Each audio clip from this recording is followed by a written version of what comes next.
Hello again. We are going to start on chapter 47, and then we are going to be done with this book when we get to chapter 52. So we're going to finish this book in this video. So chapter 47.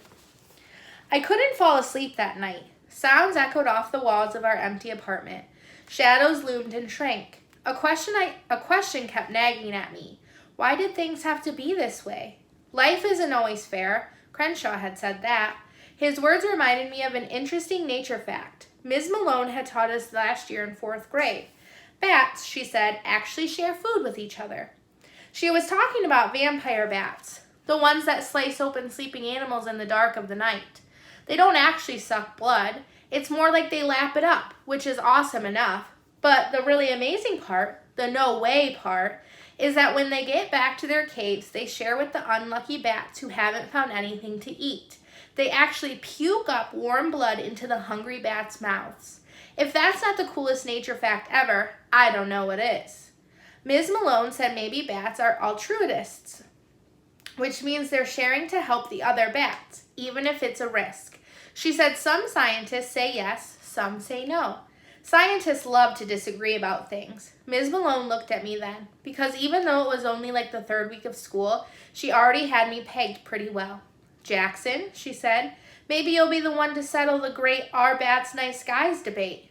I said probably not, because I wanted to be a cheetah or manatee or dog scientist, but I would keep bats in mind as a backup plan. Ms. Malone said something else about bats that day. She said she sometimes wondered if maybe bats are better human beings than human beings are. Chapter 48. I must have finally fallen asleep because I woke from a horrible nightmare. I was panting. Tears streamed down my cheeks. The moon was wrapped in fog. Crenshaw placed a paw on my shoulder. Gently he butted his head against mine. Bad dream? He asked. I don't remember it, really. I was in a cave, I think, and I was yelling for someone to help me and nobody would listen. I'll help, said Crenshaw. I'll listen. I turned to him.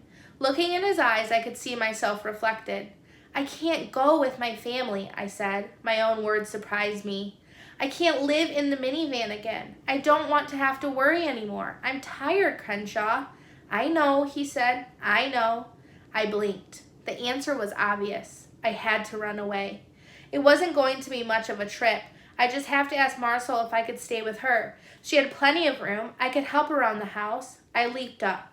Crenshaw watched me, but he didn't say a word. It wasn't like I had a lot to pack. I grabbed my pillow, my keepsakes bag, some clothes, and my toothbrush. The way I figured it, I'd go over to Marcel's house before my family woke up. Marcel was an early riser. She wouldn't mind. It was hard to find a piece of paper and a pencil, but I managed. Aretha and Crenshaw watched me chew on the pencil as I tried to decide what to write. What should I say? I asked, as much to myself as to Crenshaw. Tell the truth to the person who matters most, said Crenshaw. You. And so I did. Dear Mom and Dad, here are the facts. I am tired of not knowing what is going to happen. I am old enough to understand things. I hate living this way. I'm going to live with Marcel for a while. When you figure things out, maybe I can join you. Love, Jackson. P.S. Aretha likes to sleep on a pillow, so don't forget. P.P.S. Robin needs to know what's happening too. In an envelope, I put $10 I'd made from walking the Gouchers' dachshunds. On the outside, I wrote, to cover 2 unfortunate incidents where I used very bad judgment, please give $7 to Safeway for 2 jars of Gerber chicken and rice, and $3 to Pet Food Express for a cookie shaped like a cat. Chapter 49. To-tap, to-tap. It was Robin knocking at my door. Jax? I dropped my pencil. Go to sleep, Robin. It's late. It's scary in my room. It'll be morning soon, I said. I'll just wait here by your door, Robin said. I have Spot to keep me company. I looked at Crenshaw. He held up his paws.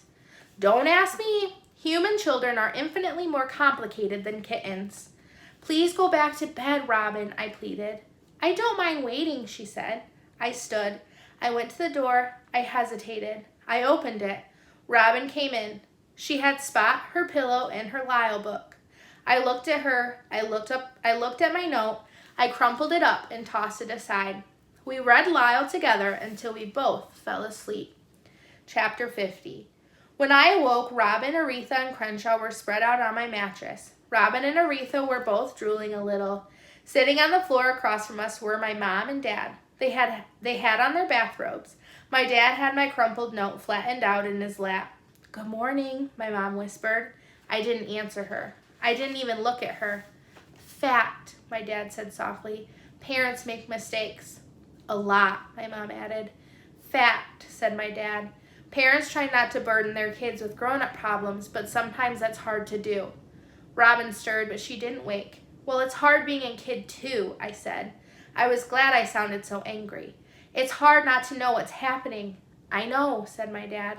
"I don't want to go back to that time," I said, my voice getting louder with each word. "I hated you for putting us through it. It wasn't fair. Other kids don't have to sleep in their car. Other kids aren't hungry." I knew that wasn't true. I knew that lots of other kids had it worse than I did, but I didn't care. "Why can't you just be like the other parents?" I demanded. I was crying hard. I gasped for breath. Why does it have to be this way? My mom came over and tried to hug me. I wouldn't let her. "We're so sorry, sweetheart," she whispered. My dad sniffed. He cleared his throat. I looked over at Crenshaw. He was awake, watching me carefully.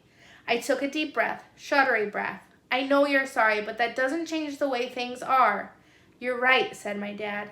No one talked for a few minutes. The only sound was Crenshaw purring gently, and only I could hear him. Slowly, very slowly, I began to feel my anger changing into something softer. "It's okay," I finally said. "It's really okay. I just want you to tell me the truth from now on. That's all." "That's fair," my dad said. "More than fair," my mom agreed. "I'm getting older," I said. "I can handle it." "Well, then here's another fact," said my dad. "Last night I called the guy who wanted to buy our guitars. He told me his brother owns that music store down by the mall. He needs an assistant manager.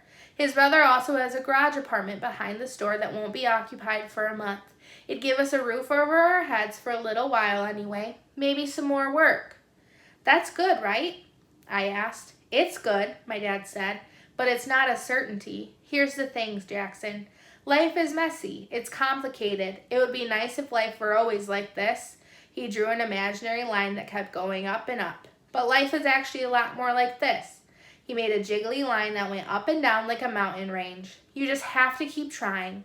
"What's the expression?" asked my mom. "Fall down 7 times, get up 8? More fortune cookie wisdom," said my dad, "but it's true."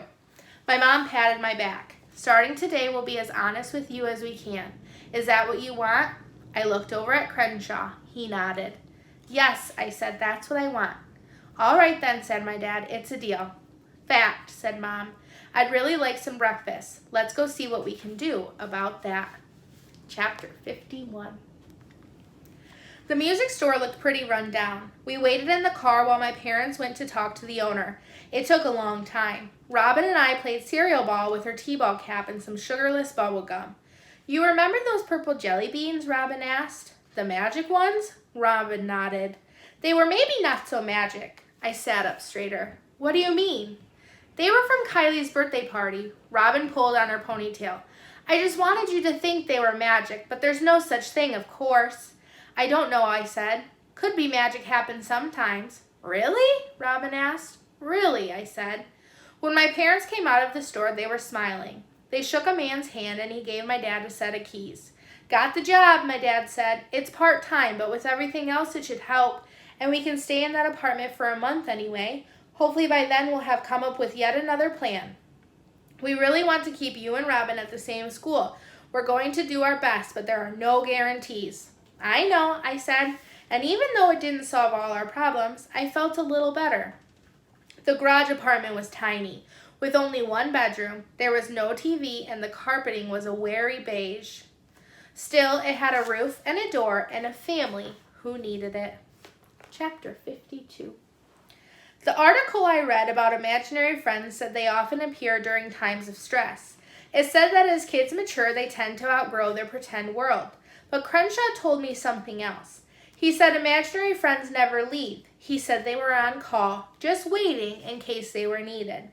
I said that sounded like a lot of waiting around, and he said he didn't mind. It was his job. The first night in our new apartment, I slept on a chair in the living room. I woke up in the middle of the night. Everyone else was sleeping soundly. As I headed to the bathroom to get a drink, I was surprised when I heard the water running. I knocked, and when no one answered, I opened the door a crack. Bubbles floated and danced. Steam billowed, but through the mist I could make out Crenshaw in the shower, fashioning a bubble beard. "Do you have any purple jelly beans?" he asked. Before I could answer, I felt my dad's hand on my shoulder. "Jackson, you okay?" I turned and hugged him.